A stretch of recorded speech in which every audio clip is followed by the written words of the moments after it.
Hello and welcome to my channel. In this video I'm going to be talking about this Novation Peak that I've had for over 4 years now, and yeah, I thought it was time to do a long-term review. And if you're interested in possibly buying a Peak, stick around. I will tell you exactly what I like and what I like less about this thing. And if you don't want to watch the whole video, I will give you my short conclusion. I like it a lot. I like the versatility, I like the sound. And if you want to know why, stick around and I will tell you everything that I feel about this thing. First I want to talk about some general stuff, and then I want to go over the front panel, so I hopefully don't forget anything. So let's dive into it. It's a 8-voice synth, of course. Sometimes I wish I had more. Maybe I should have gotten the Summit, but that was more expensive and much bigger. It can only play one sound at a time, so it's not multi-timbral. If you want bi-timbrality, you can get the Summit, same sounds but then double. It's not binaural, but with some of the spreading, you can get a really nice stereo field. So yeah, I like that. One thing I did notice when I got the Peak is that I was underwhelmed with the factory presets. And so if you get the Peak and you think like, wow, this is not what I was expecting, I would suggest to go to the components website from Novation. Well, you can find a ton of different presets there, and there are some real gems. And as you can see, I'm now on patch 56, bank A, and I filled it up until bank C, something halfway, I think. So that's a lot of presets, and they're good starters for me, very inspirational. So yeah, it was worth the time. It's totally free, just take some time, and I would advise you to go there and check out the presets that they offer there for free. It's not a full editor, this website. You can do factory firmware updates, you can do some preset management, and also edit the wavetable. So yeah, not a full-blown editor. If you want that, there are third-party plugins, but I never needed them. I think this front panel and the menu is already quite good. And talking about this menu, some people don't like it. Some people say it's menu heavy. I don't agree. Well, of course there's a menu, but I mean the way it's laid out with these 8 knobs, they are the main menu items, and you just press a main menu item and you're in there, and you just, you can page through all the different pages and change values. You can see the parameter name, you can see the value, and yeah, I think it's good. It works great for me. And the thing is, there's so much going on here that I don't need it while I'm playing. So when I'm in the creative mood, well, I just turn knobs. I'd never go in the menu. So not a problem for me. And one nice thing about this menu or this screen is that it shows the current value, but it also shows the save value. So whenever you're jamming or playing or whatever, and you turn it up and you want to go back without reloading the preset, you can just, turn it back to where it was, and there you have it. Very clever. I like that. One thing that I noticed one time, and this is not an issue for me, but I wanted to mention it, is that there is a little bit of noise. Under normal circumstances, I never notice it.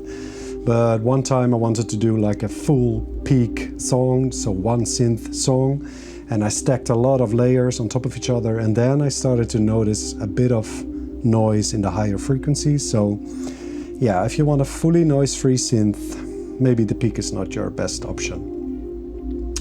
I think that's all for the general stuff I wanted to say. Now let's go over the front panel, and we already started here, but there's one more thing that I wanted to mention here, and that is the mod matrix. It has a lot of slots, like it goes to 16. That's a lot. Very interesting. You can do a lot with 16 modulation slots.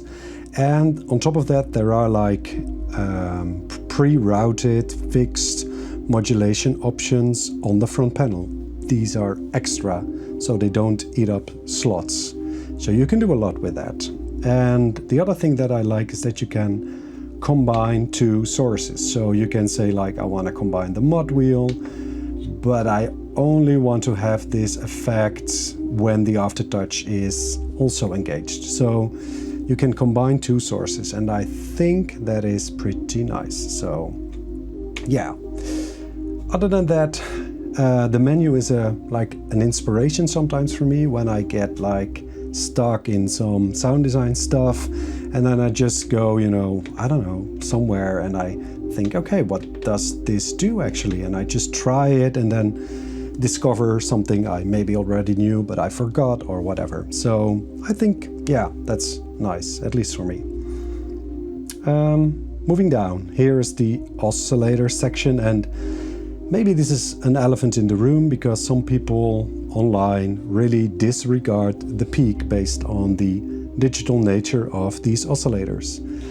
And I used to be on that side, or I used to be influenced by this when I selected my polyphonic synthesizer, and I was not sure if I wanted a digital like source here, but it turned out these oscillators sound quite good. They are very flexible. They are capable of sounding analog with some clever, you know, diverge and drifting, so there's becoming unstable, a little bit out of tune, and there's really a lot you can do here. And I mean, you can modulate the pulse width with every wave shape, so that's very interesting, and it allows you to do some frequency modulation or some frequency filter modulation. That's really interesting. So yeah, a lot to do here, and I feel these oscillators sound quite good, and I never feel like they are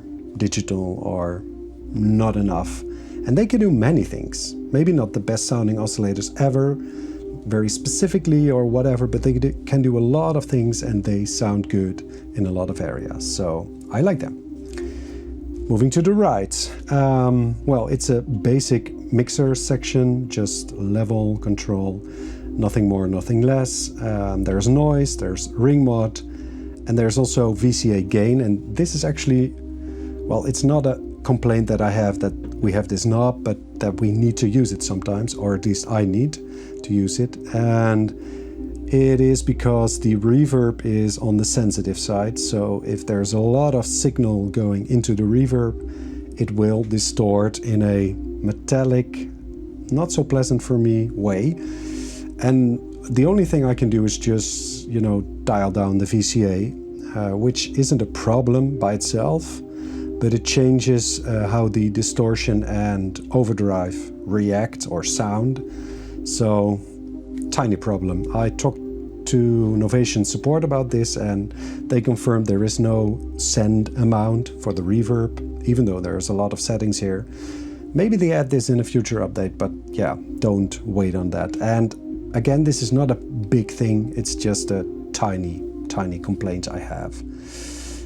Moving over to the LFO section, and this is where the Peak shows its power, I think, because there is 4 LFOs, 2 on the front panel and 2 in the menu, and 4 LFOs is actually quite a lot for sound design. So you can do some nice things with 4 LFOs, which is actually quite nice. There's options in the menu too, so you, for example, can make them behave polyphonic or monophonic, which is interesting, or make them slew, so the value doesn't like jump with the sample and hold. There's a lot you can do there. Arpeggiator is also quite nice. There's a lot of patterns, and yeah, they're all usable, musical, inspirational. I don't know how to call them, but I like using them. It's not just a gimmick to have, I don't know how many patterns, but yeah, really nice arpeggiator here. And then we arrive at the envelopes. Again, quite a lot. There's 3, like 1 amp, 2 mod envelopes, but there is also animate envelopes that have two stages, like an attack and a release.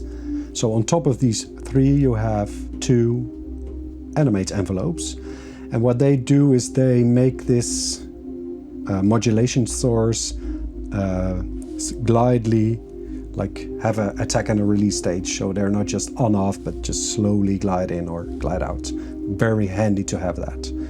And in the menu you can make these envelopes behave like LFO, so they can loop, they can be in sync with the tempo. So yeah, in essence you have a lot of stuff to work in the LFO and envelope section. I like that. And then we arrive at what makes the Peak sound like a Peak for me, and that is the filter section. It's a good sounding filter, multi-mode, two slopes. I sometimes wish I had two, but then I should have gotten the Summit. But it sounds good, and that's not the thing that I'm most enthusiastic about. I really, really like the pre and the post. There's one more drive stage in the menu. So there's two drive stages here, like pre and post filter, and they sound amazing. And I think this is what makes the Peak sound like a Peak, and why I chose the Peak over alternatives. And what I really like is that they are relatively subtle. They are polyphonic, so every voice has its own overdrive and frequency and post and pre stuff, but that means that it doesn't depend on or doesn't react on the amount of voices, where with a stereo saturation pedal you will get more saturation the more like harmonic content or notes you push through it. It's not the case here. So some people complain the Peak is relatively subtle on the distortion side, and I do agree, but I think it's a plus or a bonus or a good thing, because now I can, like, you know, dial in a lot of subtleness and I mean, for me it all sounds good and usable, and I can really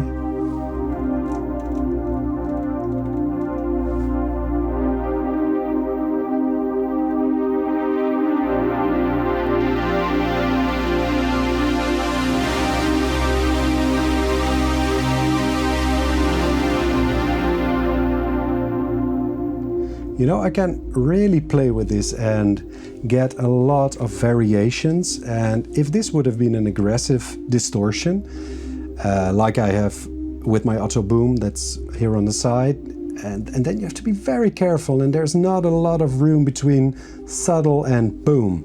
But here you have this whole wide spectrum of different combinations of pre and post overdrive or drive.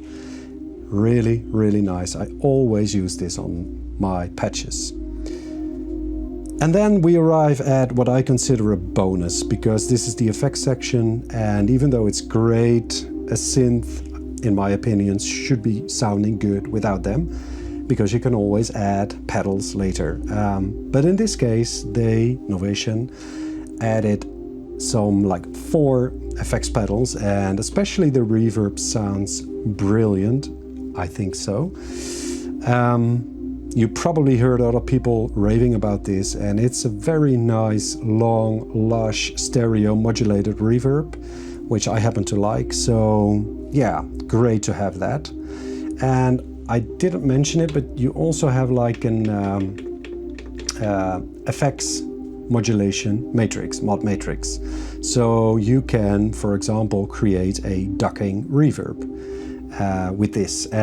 That's a very powerful feature, and well, of course there are pedals that can do this, but to have it built in this synth is, in my opinion, very nice. The delay is nice too. It is well, it used to be okay, but now it's nice. After the last firmware update, they added some like some time modes, how it feedbacks into the delay, and this degrades the sound in a very musical and nice way, I think. So very usable, nice sounding delay as well. And of course, you probably know this, we have another distortion stage which is great. Again on the subtle side, but if you like crank everything, oh, I absolutely love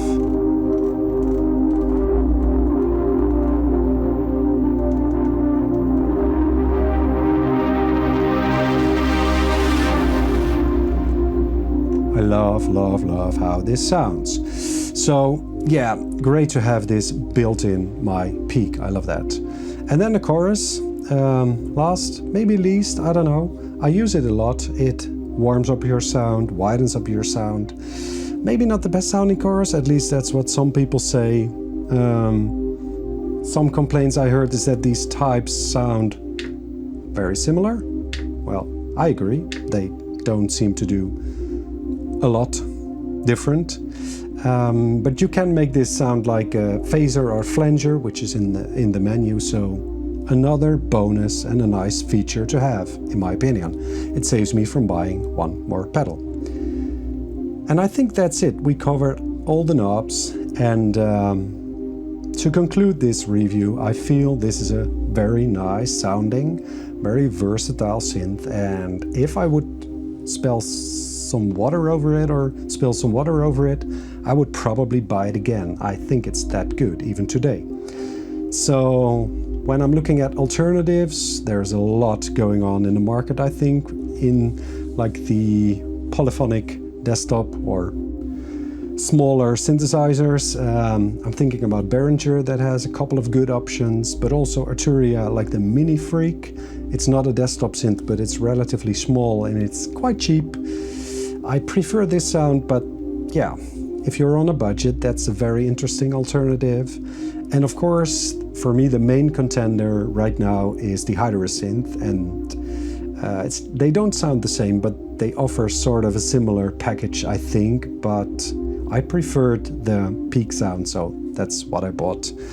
And of course, there's the TO5 and Take 5 desktop synthesizers recently added, also from the same company that owns Novation, so interesting to see those options.